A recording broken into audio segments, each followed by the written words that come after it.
చెప్పమంటే ఒక 5 నిమిషాలు తీసుకుని జేసీ రావు గారిని ఆఖరి వరకు చూడటం జరిగింది కాబట్టి ఆ విషయాలు చెప్పమంటే చెప్తాను. Not more than 5 to 10 minutes. Right. ఇక్కడ మనకి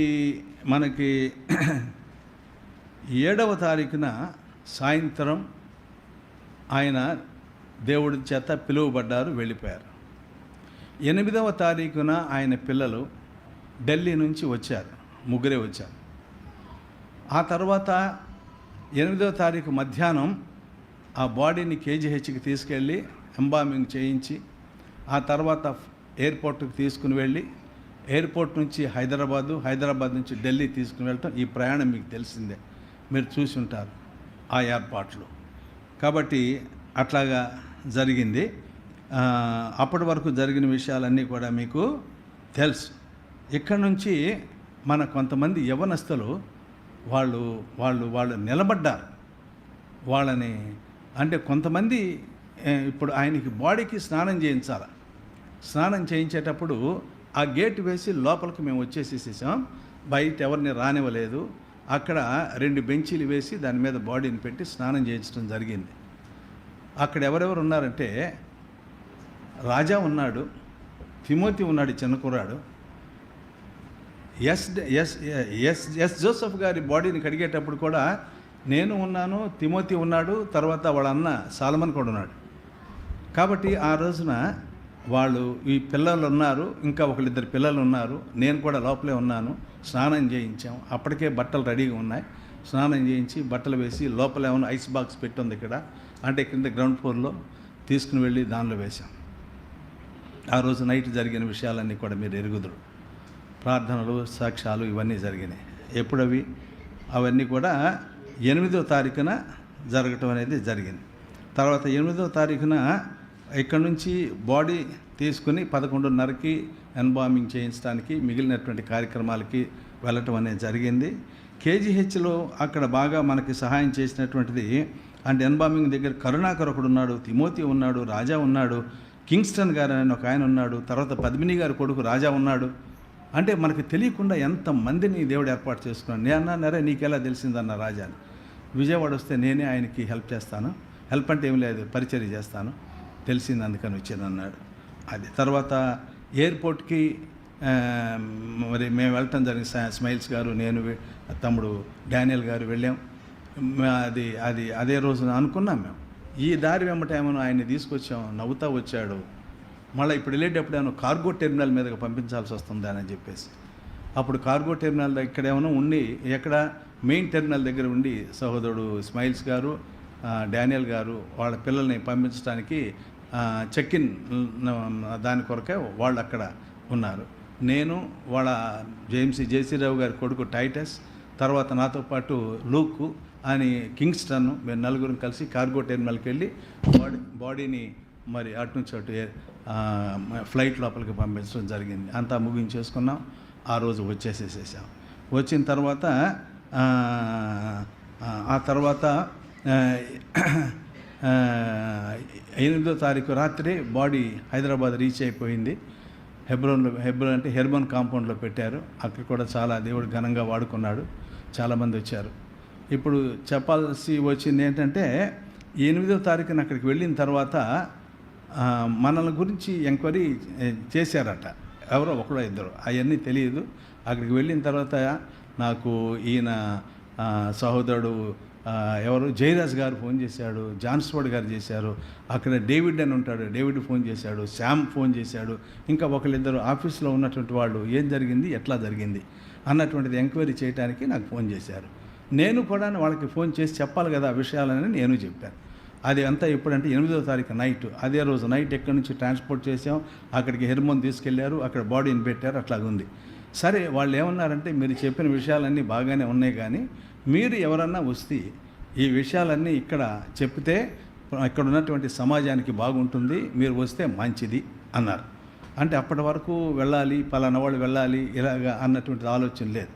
వెంటనే అప్పుడు నేను వరప్రసాద్ గారికి ఫోన్ చేసి అడిగాను, అన్న ఇలాగ అడుగుతున్నారు, మరి నేను వెళ్ళాలనుకుంటున్నాను, వెళ్ళగలిగే ఓపుకుంటే వెళ్ళనని చెప్పారు ఆయన. అప్పుడు వెంటనే హైదరాబాద్కి, ఆ తర్వాత మరుసటి రోజున 9వ తారీఖున ఆఫ్టర్నూన్ నేను బుక్ చేసుకుని వెళ్ళిపోవటం జరిగింది. అక్కడితో అది అయిపోయింది.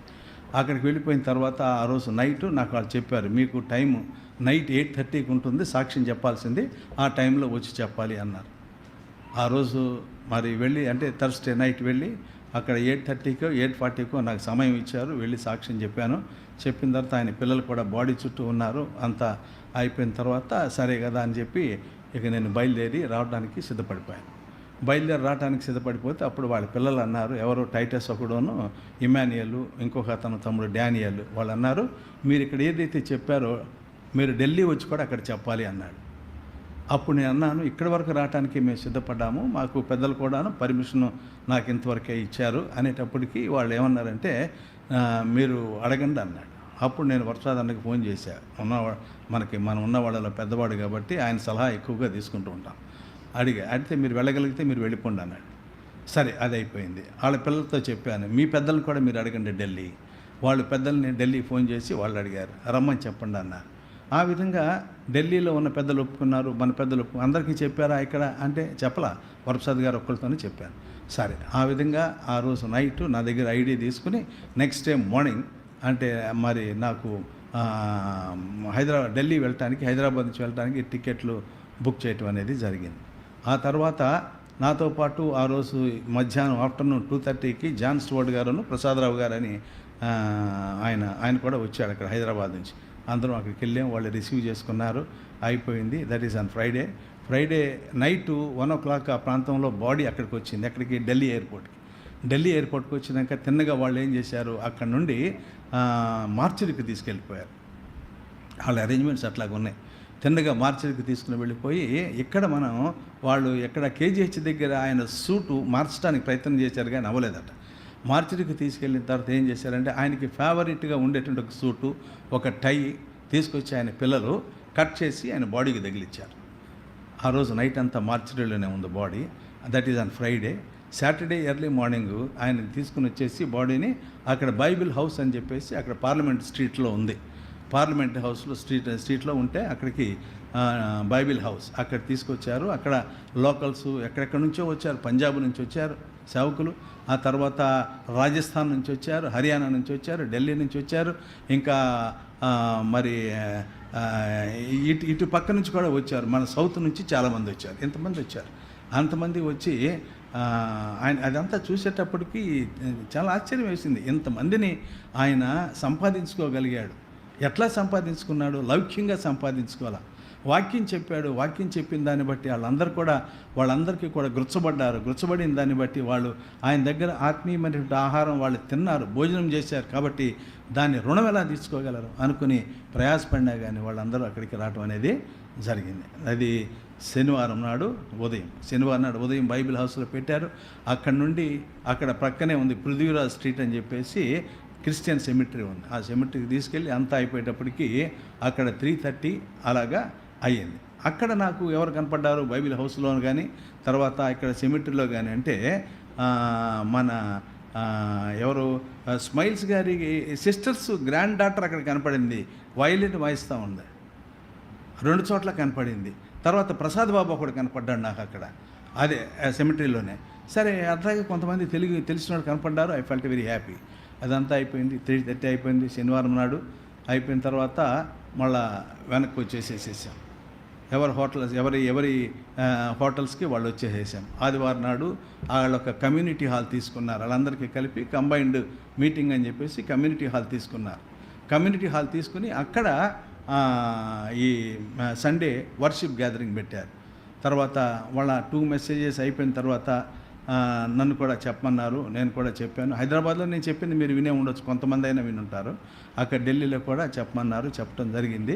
వాళ్ళు కూడా వాళ్ళు ఎలాగంటే నేను అక్కడికి ఢిల్లీ వెళ్ళాక ఆయన ఏ మాట తీశానంటే, మంచి పోరాటము పోరాడితేని, నా పరుగు కడముట్టించితేని, విశ్వాసమును కాపాడుకుంటుంది. ఈ 3 మాటలే.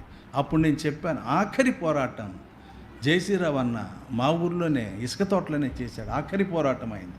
తర్వాత ఆయన పరుగు కడముట్టించింది కూడా ఇసుక తోటలోనే మేము విట్నెస్ చేశాం. తర్వాత ఆయన విశ్వాసం అనేటువంటి ఒక పరిమాణాన్ని అప్పటి వరకు కాసుకోగలిగాడు మా ఇసుక తోటలోనే అని చెప్పి దాని మీద కొన్ని మాటలు తీసి అక్కడ చెప్పిన తర్వాత ఏం జరిగిందో విషయాలన్నీ కూడా వాళ్ళకి చెప్పడం అనేది జరిగింది. ఎక్కడ? ఢిల్లీలో అయిపోయింది. ఆదివారం నాడు ఇప్పుడు ఇది ఎంత జరిగిందంటే ఆదివారం నాడు 2 మెసేజ్ అయినాక 3rd మెసేజ్ సమయంలో నాకు ఇది ఇచ్చారు. నేను ఈ మాటలు చెప్పాను, తర్వాత సాక్ష్యం కూడా చెప్పాను. అయిపోయిన తర్వాత మాకు భోజనాలు ఏర్పాటు చేయబడ్డాయి. సండే అది భోజనాలు చేసిన తర్వాత ఎవరి దారి వాళ్ళే మళ్ళీ హోటల్స్కి వచ్చేసేసాం. ఆ తర్వాత ఆ నెక్స్ట్ డే ఎర్లీ మార్నింగ్ 5:30కి నాకు ఫ్లైట్. అందుకని 3 o'clock లేచి అక్కడ వాళ్ళే ట్రాన్స్పోర్ట్ అరేంజ్ చేశారు. అది తీసుకుని ఎయిర్పోర్ట్కి వచ్చి ఇక్కడికి రావడం అనేది మండే జరిగింది. మరి ఇవన్నీ అయిపోయిన తర్వాత ఏమైందంటే వాళ్ళ అబ్బాయి చిన్న ఉత్తరం రాశాడు. తమ్ముడు పెట్టినాను అది. అంటే మన సంఘాన్ని వాళ్ళు మర్చిపోలేకుండా ఉన్నారు. వాళ్ళు మర్చిపోలేకుండా ఉన్నారు, మనం కూడా మర్చిపోలేకుండా ఉన్నాం.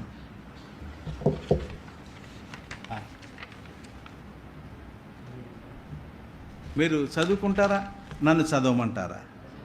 Dear brethren and all families of Zion prayer fellowship Isukathota Vizag, the lord in his divine and manifold wisdom chosen Zion Prayer Fellowship Isukatota as the final place where our father brother J.C. Rao completed the course he had faithfully run for decades before being called home.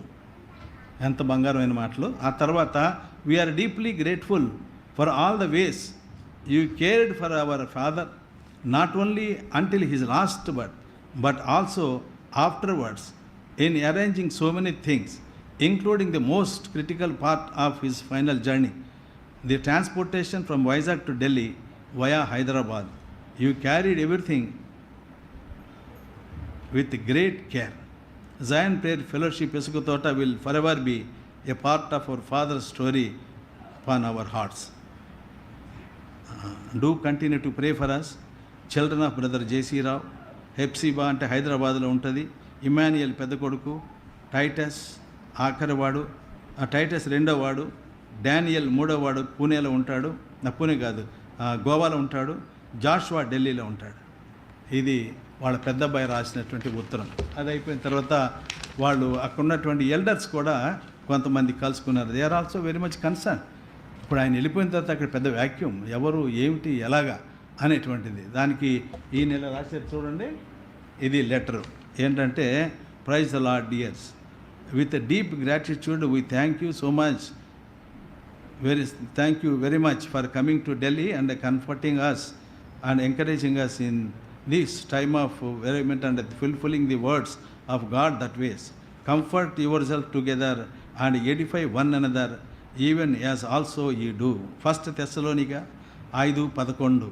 తర్వాత we are reminded of apostle Paul's words, beloved brethren and faithful ministers and fellow servants in the Lord, whom I have sent unto you for that he might comfort your hearts. Colossians 4:7-8. Sincerely request you kindly uphold us in your prayers. ఇది ఆ సంఘ పెద్ద రాసి ఇచ్చాడు. ఇందాకటి దాన్ని వాళ్ళ అబ్బాయి రాసి మనకి, అంటే నాకు వాట్సాప్లో పంపించారు. కాబట్టి వాళ్ళ గురించి మనం ప్రార్థన చేయాలా. వాళ్ళు కూడా, వాళ్ళ సంఘం కూడాను చాలామంది తెలుగు వాళ్ళు ఉన్నారు, హిందీ వాళ్ళు తక్కువ. మరి అయినప్పటికీ కూడా వాళ్ళకి స్పిరిచువల్ స్టాండర్డ్స్ మాత్రం మరి చాలా గట్టిగా ఉన్నాయి. వాళ్ళకి ఒక సిస్టమ్ ఆయనకు లీడప్. అందుకని నేను అంటున్నాను, మన పిల్లలకి ఈ యొక్క VBS వచ్చేటప్పటికి వాళ్ళకి స్పిరిచువల్ స్టాండర్డ్స్ వాళ్ళ మనసులో గుచ్చుకోగలిగేలాగున మనం వాళ్ళకి చెప్పాలి. బాధ పెట్టకూడదు. పిల్లల్ని ప్రేమతోనే మనం దగ్గరికి తీయాలి. వాళ్ళకి చెప్పాల్సిన విధంగా చెప్పాలి. ఏది చెప్పకూడదు.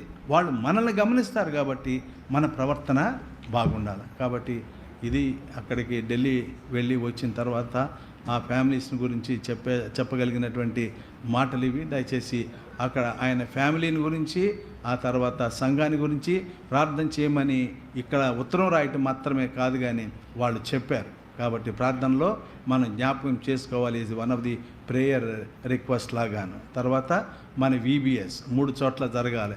వీటి నిమిత్తమే ఇప్పుడు వార కార్యక్రమాలు చదివి